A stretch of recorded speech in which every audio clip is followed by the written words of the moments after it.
waaw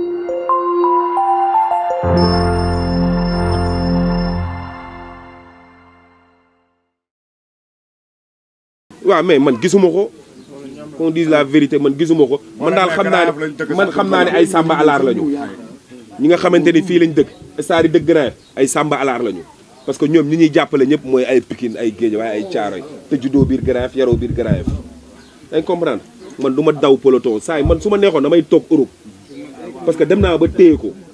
dafa juróom-ñaari at su ma neexoon dama fay toog dootuma teg sama tànk Sénégal mais doon doomu Grand Yoff ak wax yi may dégg biir Grand Yoff moo tax ma dellu siwaat pour représenter sama gox dignement ba pare attan yen wi ba pare ragaluma ci dara amul loo xamante ni dama ko ciy arrière wala dama ko ciy tiit te gis nga bu ñu dof-dof loo bu ñu caaxaanee barki Serigne Saliou Mbacké biir na Maam Thierno Nooré ni élection yii di ñëw barki Serigne Saliou ma posé candidature nekk maire de Grand Yoff billaay wallaay te ragaluma loolu barki Serigne Bamba population bi amu si part de responsabilité billaay wallaay man mii bi ma ñëwee ba léegi gisuma ko teguma ko bët xaw ma ci lu mu nekk doxuma ko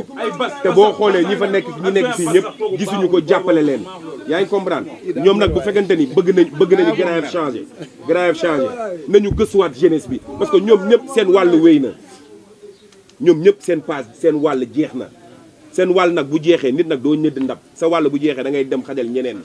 jàppale woo nit ñëpp jàppale woo kenn mënoo jàppale yow yaa ngi defal sa bopp d'accord may nañ la def nga 2 ans 5 ans après defaat nga 5 ans après nga dem nga bàyyi ñeneen ñi nga xamante ne Grand Yoff intéressé nañu ñu ñëw liggéey xool naka la ñuy def ba liggéey suñu gox